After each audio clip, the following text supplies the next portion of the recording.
طيب النهاردة هنعمل وصفة سريعة جدا للفطار، سناك، اي حاجة. انا جبت عندي هنا عيش تورتيلا، حطيت بطاطس. البطاطس دي اوريدي عاملاها في الاير فراير، وفي فلفل ملون مقطعاه. الفلفل الملون ده انا اصلا في العادي قطع صغيرة بحطه في الفريزر، لما بحتاج بطلع منه. هنا حطيته في طاسة وحطيت البطاطس وحطيت فلفل. هحط جبنة موتزاريلا وارجع تاني.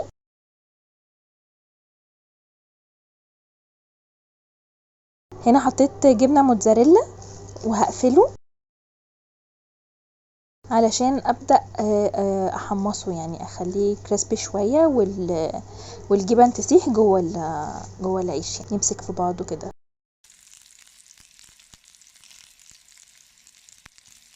هحمصه على الوشين، يعني هسيبه هنا شوية وهنا شوية.